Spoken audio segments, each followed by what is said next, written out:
Flying saucer found on ranch in New Mexico. The Visalia Times Delta, July 8th, 1947.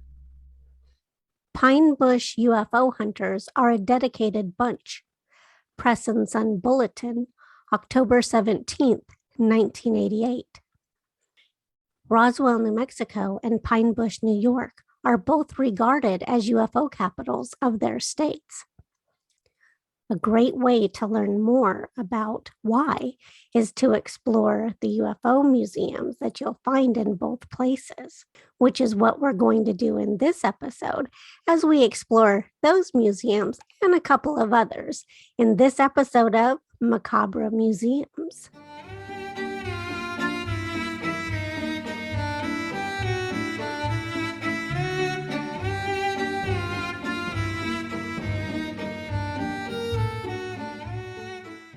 Hello, fellow restless spirit and intrepid traveler.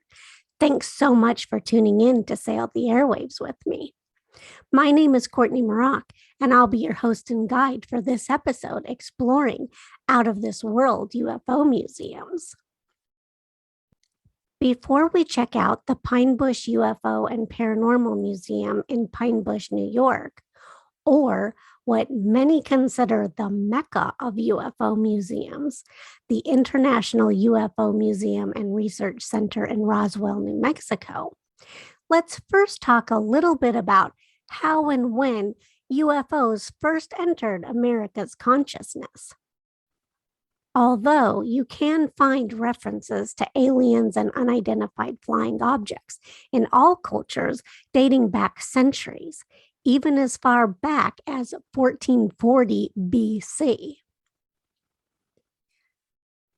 But in America, we can trace the origins of reports about UFO legend and lore invading our public domain to a specific year, 1947. A lot of people credit the crash at Roswell with that, which was technically the first thing to happen in 1947, but not the first to make news.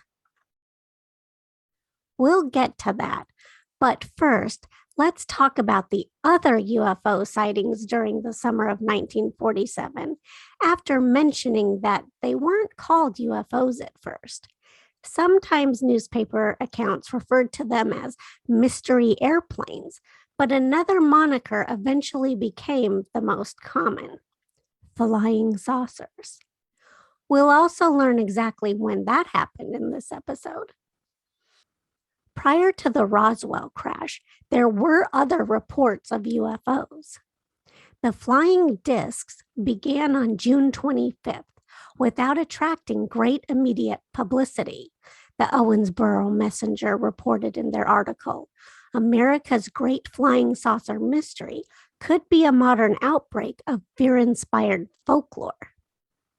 That article provided a sort of timeline of UFO newspaper accounts up to that time, beginning with the one on June 24th, when private pilot Kenneth Arnold spotted 9 shiny unidentified flying objects flying at high speeds past Mount Rainier.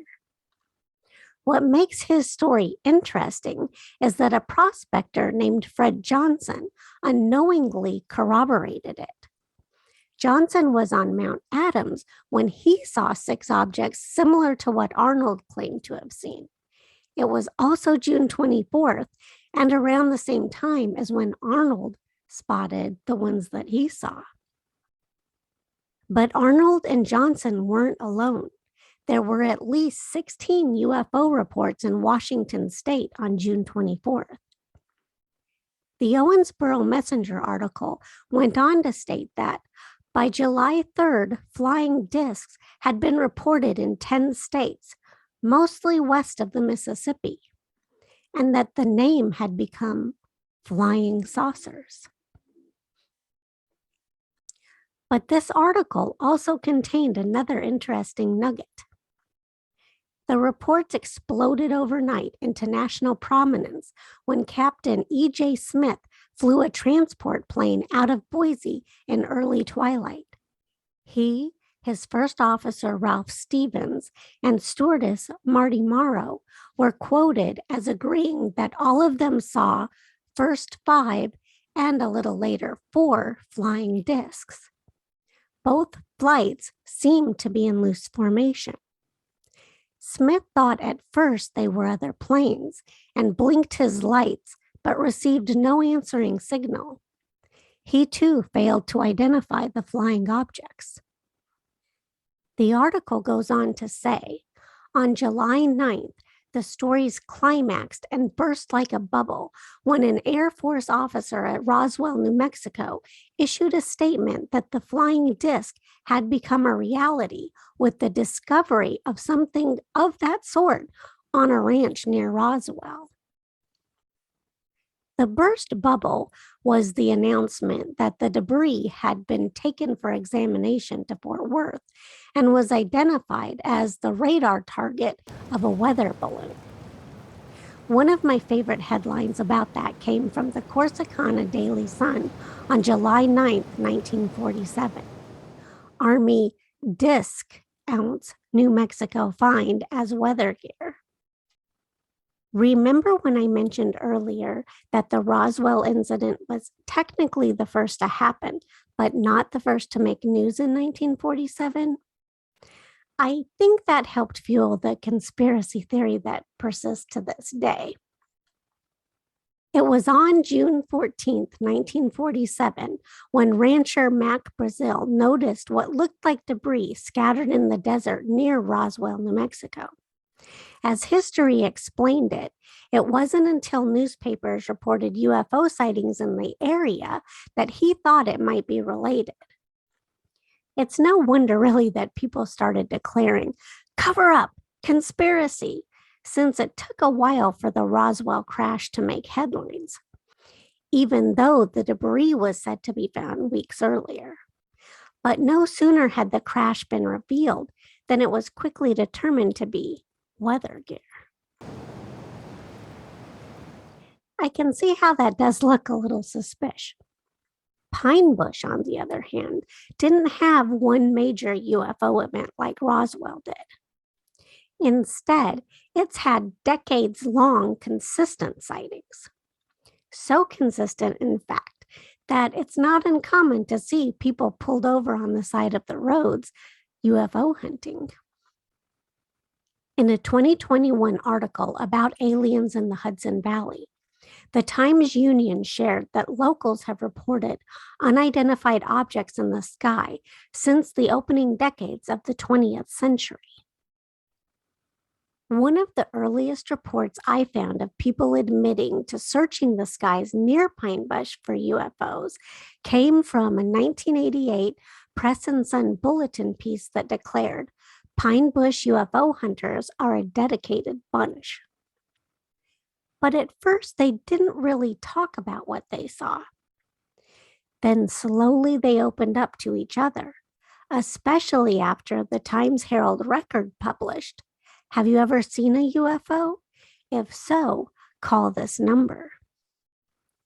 The response was overwhelming and soon formed into a monthly meeting where people who had seen a UFO or maybe even had been abducted could share and compare their experiences and get support.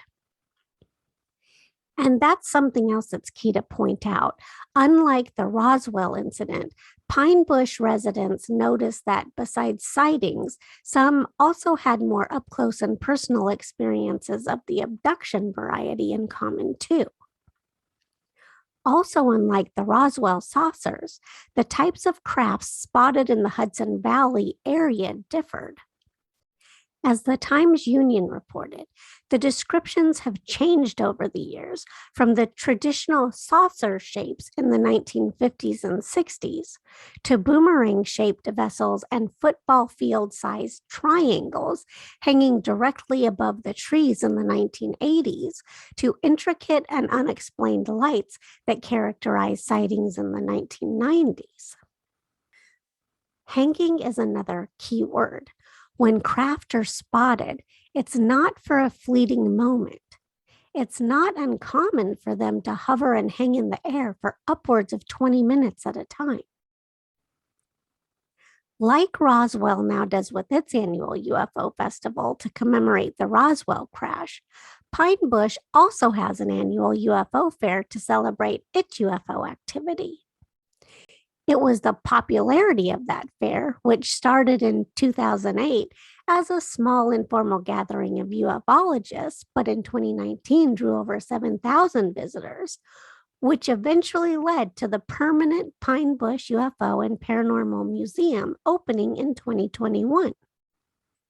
Both the International UFO Museum and Research Center in Roswell and the Pine Bush UFO and Paranormal Museum display similar exhibits, including replicas of UFOs and aliens, sighting maps, and eyewitness testimonies. But the Pine Bush Museum also incorporates accounts of other paranormal activity recorded in the area, including ghosts and Bigfoot. So expect to hear more about this museum again when we explore paranormal museums in the last episode of the Macabre Museums season. As far as UFO museums go, those are really it, but maybe that will change. Ever since the government released their brief but groundbreaking unidentified aerial phenomena report in 2021 that acknowledged UAPs exist, UAPs instead of now UFOs, I guess their way of fancying that up. It stands to reason that one day some museum somewhere might even put an actual UFO on display. Before I sign off, I just want to briefly touch on two other museums that UFO seekers might be interested in. One is the Pennyroyal Area Museum in Hopkinsville, Kentucky. It's been a while since we visited, but when we did back in 2012, they had a small display about the 1955 Kelly encounter, where Lucky Sutton and his family said little green men had landed on their farm and waged an attack on them. This is also where the idea of little green men started. I haven't watched it, but I understand the series Hellier examines that case. Another museum explores UFOs in an entirely different way. Houstonian mag called Seismic, a far out journey.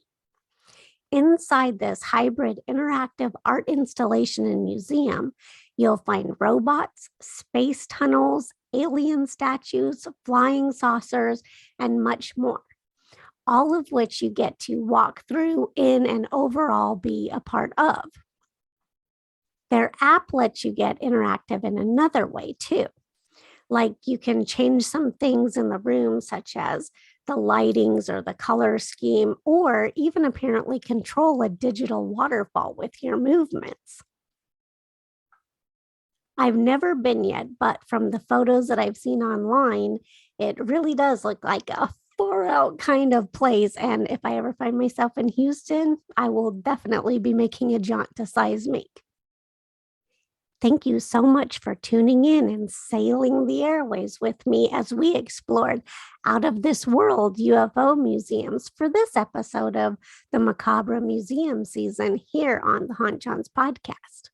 Again, my name is Courtney Murat, and it's been my pleasure to be your host and guide for this episode. Next week, we're hopping on our broomsticks to check out which museums.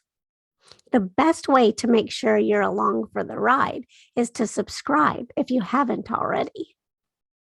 Until our paths cross again, ciao for now.